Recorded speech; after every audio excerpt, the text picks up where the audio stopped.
como les comenté en 2022, diablos, cómo pasa el tiempo. Tuve un breve lapsus mental y pensé que Cecilio había debutado en la aparición anterior de Bob Patiño. Por tanto, comencé a ver Frasier, serie que propició la creación de ese personaje.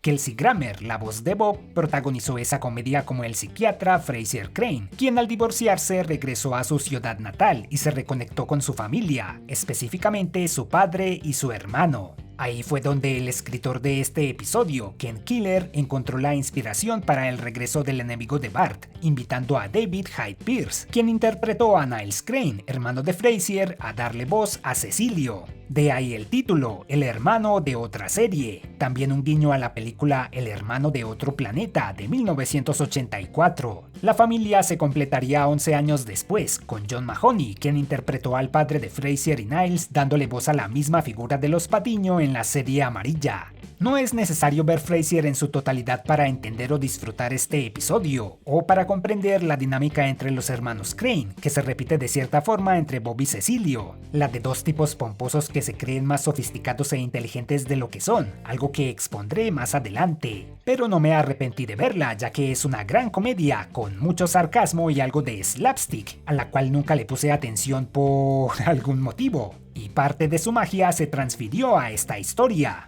Y antes de que me lo pregunten, la reciente continuación de Frasier, solo con su personaje titular, no me gustó, no es lo mismo. No todas las series clásicas necesitan o requieren un regreso. Krusty lleva a cabo un concierto en prisión, imitando al hombre de negro Johnny Cash, cantante de country que ofreció uno de sus recitales más famosos en la prisión estatal de Folsom, en California. Creo que ya les había dicho que me gustan varias canciones de Cash, y ese concierto es genial. Se ganó el apoyo de su público carcelario con varios temas sobre la vida en prisión, mientras que Krusty por poco causa un alboroto diciendo en su canción que solo estaba ahí de paso, que cometió un crimen pero su abogado de alto perfil lo zafó de eso, y que él iría a dormir a su casa esa noche. Pero como cualquier grupo de personas en Springfield, los presos cambian de ánimo con solo un halago.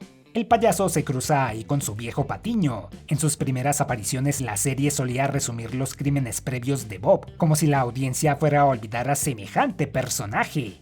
Podría parecer extraño que a estas alturas Bart le tuviera miedo a Bob, incluso luego de frustrar tantos de sus planes, pero no todos tenemos a alguien obsesionado con nosotros al punto de querer hacernos daño, por más inepto que sea, así que su temor se justifica.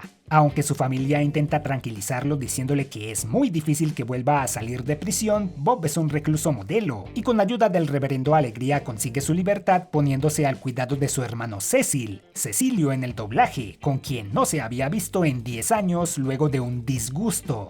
En lugar de un concierto de Boy George, Cecilio sugiere en inglés que ese percance ocurrió en el velorio de Arthur Fiedler, conductor de la Sinfónica de Boston, algo más intelectual. Esta nueva liberación presenta un dilema. Todos deberíamos tener oportunidad de redimirnos, de escoger un buen camino. Pero ¿cuántas oportunidades merece un criminal reincidente? Sobre todo uno cuyas malas intenciones han crecido en cada ocasión. La gente de Springfield entonces tiene razón en protestar su salida, con letreros dignos de examinarse. Por ejemplo, este dice, están cometiendo un error. O es irónico o lo escribió Apu.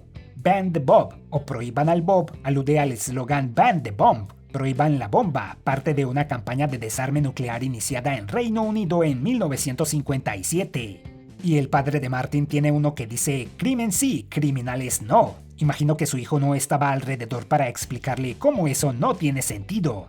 Igual que el público de Krusty al inicio, basta un breve discurso de Bob para cambiar la mentalidad de una sola neurona de la turba iracunda, excepto por los Simpson que quedan estupefactos, y Bart, quien teme por su seguridad al punto de pedirle a Dios al orar antes de dormir que mate a Bob Patiño, algo que sus padres reprueban.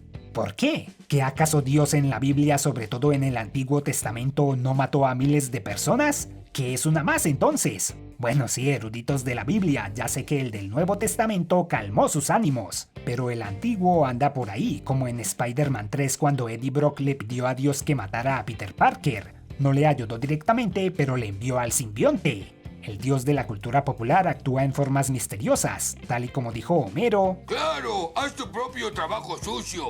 Los escritores tuvieron toda la intención de mostrar que el episodio entero era una alusión a Frasier, comenzando por la publicidad usada en periódicos en la que Bob le dice a Cecilio que su mamá quería que ambos fueran psicólogos de renombre, refiriéndose a la profesión de Frasier y Niles. También usan los intertítulos que dividen la mayoría de los episodios de la serie, y el apartamento de Cecilio se asemeja al de Frasier, con un piano en la sala junto a una alacena de licores. Ken Killer afirmó leer un libro entero sobre vino solo para la broma en la que Cecilio le ofrece 2 botellas a su hermano, una de Chateau Latour y una de Raoussan Segla. Bob dice que bebería cualquier cosa mientras no sepa algo ordinario, y Cecilio elige el Latour, ya que el Segla es más barato y por tanto peor. Apuesto a que los 2 o 3 aristócratas que ven el programa disfrutaron el chiste. De vuelta a la otra serie, mientras que Niles ejerció la psiquiatría a la manera tradicional. En un consultorio, Frasier tenía un programa radial en el que aconsejaba a quienes lo llamaban. Niles hablaba despectivamente de eso, considerándolo un insulto a su profesión. Sin embargo, en ocasiones admitía envidiar su éxito y fama como locutor radial. Algo ligeramente similar ocurre con sus versiones amarillas, ya que es Bob quien desdeña la carrera de su hermano, la hidrología, pero admite que sí hay gente que la vio como una vocación, como los Capadocios. Yo pensaba que solo eran uno de los clanes del juego de rol Vampiro la Mascarada, pero también eran un pueblo turco conquistado por los griegos que se especializaba en construcciones subterráneas y vivían cerca de un gran lago salado. Por eso último, el equipo creativo asumió que tenían experiencia en el manejo de corrientes de agua. Parece que no investigaron tanto y solo querían un nombre que sonara sofisticado. Habiendo asistido a la Universidad Yale como el Sr. Burns, Bob detesta a uno de sus establecimientos rivales, Princeton. Pero si Patiño es de Yale. Bob, acompáñanos, nos falta un remero para competir contra los de Princeton. Princeton, ya lo hice. Llamándolo en esta ocasión una escuela de payasos a pesar de que su hermano estudió ahí. No sé si es por una rivalidad deportiva o porque la considera una universidad inferior. Cecilio le guardó rencor a Bob por quitarle su anhelado rol como Patiño de Krusty, algo curioso porque no es una posición muy envidiable. Bastaba la mera audición para recordarnos que el payaso trata como basura a sus patiños, a menos que seas Rajib Patiño. El libreto dice que yo te golpeo con esto. No te arriesgues. Amor y paz. Quizás fue el mero hecho de vivir a la sombra de Bob y la fama y fortuna que consiguió a pesar de ser maltratado en televisión. Cuando veo a Bob recibiendo el pastelazo me recuerda a la única vez que me dejé crecer el cabello, como casi todos los metaleros buscando tener una flamante cabellera al estilo de un vocalista escandinavo. Pero mi cabello crece como una palmera, entonces en vez de parecerme a Nathan Explosion, más bien lucía como Buzz Osborne de los Melvins. Nunca más. Cecilio trabaja para la ciudad, que se dispone a construir una represa hidroeléctrica. La idea original del guión era construir un teatro de ópera con el fin de darle a Bob oportunidades de cantar, pero optaron por algo que propiciara más acción. ¿Para qué necesitaba Springfield una represa? ¿El gobierno se atrevería a competir con la planta nuclear? Una idea alternativa para la trama pudo ser que Burns contratara a Cecilio para sabotear la construcción, pero supongo que ocuparía demasiado tiempo. Ahora que lo pienso, Bob y Burns rarísima vez han interactuado y mucho menos se han aliado para algún plan criminal. Ahí está una idea. Bob sale con la maestra Krabappel y dice que no ha tenido una cita en 6 años. O despreció a Selma o estuvo en una prisión mágica en donde el tiempo transcurre más rápido. Edna se decepciona al enterarse que él realmente no ha asesinado a alguien. Se conoce como hebristofilia al interés enfermizo por criminales. Por ejemplo, imagino que han visto cómo algunos asesinos seriales parecen atraer la atención de muchas mujeres. No solo es por su personalidad magnética, sino que las personas hibristofílicas se sienten atraídas por el peligro, o tal vez creen que pueden salvar o cambiar a los criminales, o puede que los vean como un último recurso luego de una vida de desengaños, como podría pasar con Krabappel.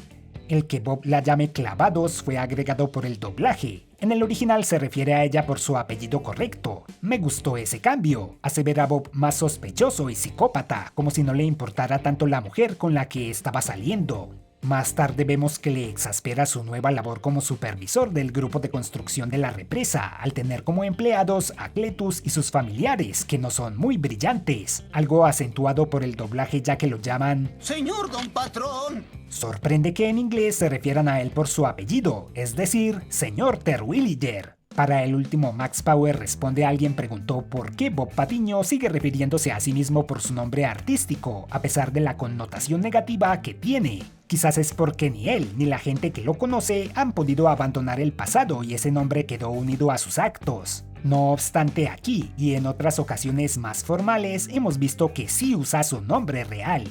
Bart insiste en probar que su némesis planea algo malo, arrastrando a Lisa para que le ayude. Otro buen cambio del doblaje ocurre antes de que vayan a investigar a la represa, cuando Bart dice que solo hay un lugar en donde la evidencia podría estar, y creía que la encontrarían en su mente. En inglés dice en la mina embrujada, lo cual no sé si alude a algo. Lo de la mente suena más abstracto y resulta mejor. A partir de aquí tiene lugar una larga secuencia de acción en la que los chicos descubren un maletín con una gran cantidad de dinero y de dónde provino. Dale, Liz. Pero yo no manejo dinero. Usar materiales más baratos en construcciones es un modo común de desfalco, con obvias consecuencias a largo plazo. Cecilio se revela como el verdadero criminal. No usó concreto reforzado para levantar la represa, la cual planea dinamitar e inculpar del hecho a su hermano. Afirma que vengarse de él y de la ciudad era un plan secundario, ya que lo que le importaba era el dinero. Otro detalle proveniente de Frasier es que a pesar de su vínculo fraternal y de compartir su profesión, Frasier y Niles no podían trabajar juntos. Todos los proyectos que emprendían terminaban en desastre o con ellos enfrascándose a golpes. Aquí llevaron eso al extremo. Para escapar, Bart debe confiar en Bob por una vez en su vida y accede al no tener más remedio. Mientras que Bob ha sido interpretado en inglés por un solo actor, el doblaje le ha proporcionado uno diferente en casi todas las ocasiones, lo cual no me parece tan malo como suena, porque al menos aquí le otorgaron una voz de acuerdo con sus intenciones, con Alfredo Lara dándole más credibilidad a su inocencia. Bart, esta vez no es mi intención matarte. Sé que es una situación extraña y no me gusta tampoco, pero tienes que confiar en mí. Al preparar el explosivo, Cecilio canta una canción. En inglés le dijeron a David Hyde Pierce que cantara cualquier cosa, y él eligió Top of the World, en la cima del mundo, de los Carpenters, un tema de amor y de triunfo. En el doblaje usaron una más cínica, Adiós Mundo Cruel, de Enrique Guzmán. Y es que la personalidad de Cecilio cambió un poco en nuestro idioma. También lo hicieron ver más afeminado de lo que realmente era. Ojo, no digo que ser fanático de Boy George sea indicador de algo, pero este otro cambio sí fue más revelador. Cuando Bart salta sobre él para impedir que active el detonador, le cubre los ojos y le pregunta quién cree que es, a lo que él responde, ¿Carlos? Pero en el original pregunta ¿Maris?, refiriéndose a otro personaje de Frasier, la esposa de Niles, quien nunca apareció en cámara. Según la producción del programa, las descripciones cada vez más exageradas que hicieron de ella, como una mujer muy delgada, pálida y frágil, harían que una aparición suya jamás pudiera hacerle justicia a la imaginación de la audiencia. Yo la imagino como Billy de American Dad. A diferencia de su hermano, Cecilio no tiene paciencia para los intentos de manipulación de Bart y procede a arrojarlo por la represa, con Bob usando el cable de la dinamita para salvarlo. Al cortar el cable para salvar al resto de la ciudad, ambos caen, y Bob sufre un tremendo golpe del cual, gracias a la magia de la animación, no solo sobrevive y queda ileso, sino que da lugar a un hilarante momento de slapstick.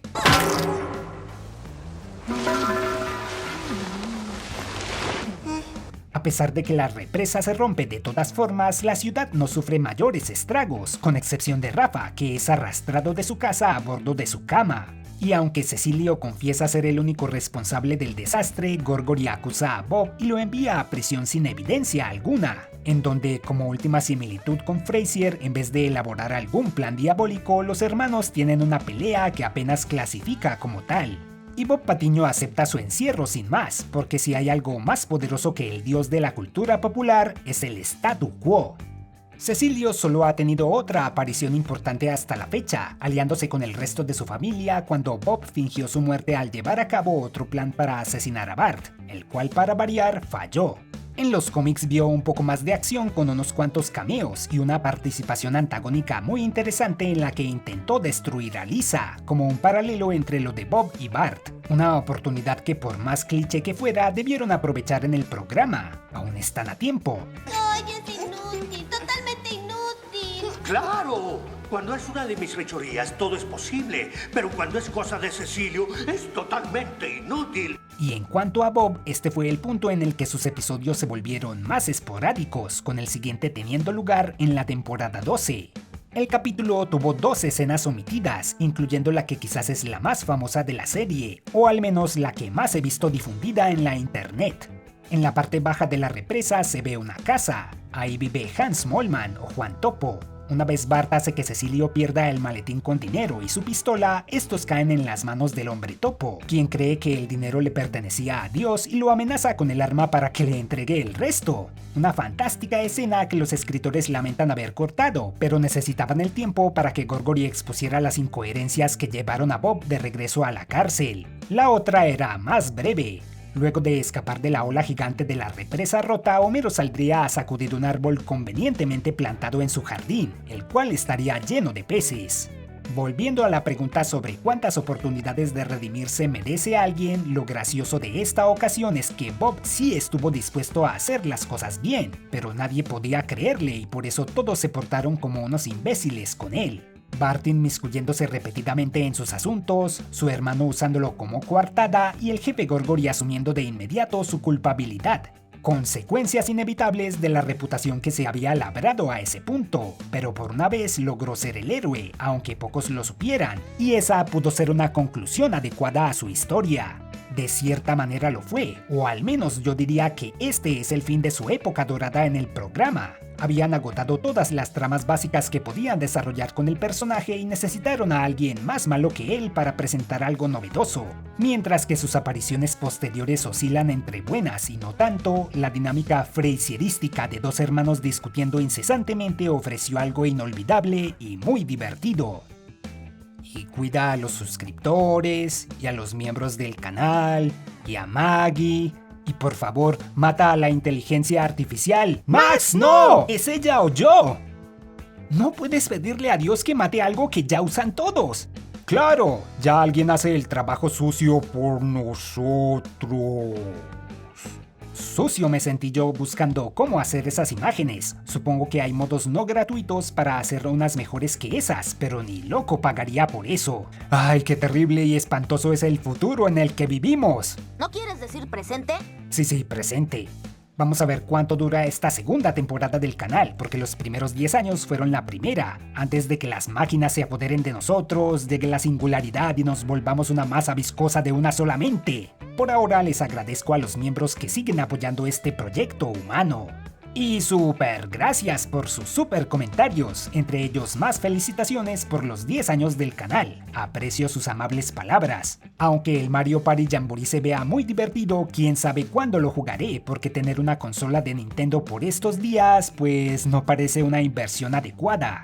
Por otro lado, sí, ya tengo el remaster de Oblivion, pero no lo he jugado mucho. Solo hice el tutorial, fui a la arena y gané mi primer combate para tener dinero suficiente y comprar unas botas y acepté un par de misiones. Tengo que dedicarle más tiempo.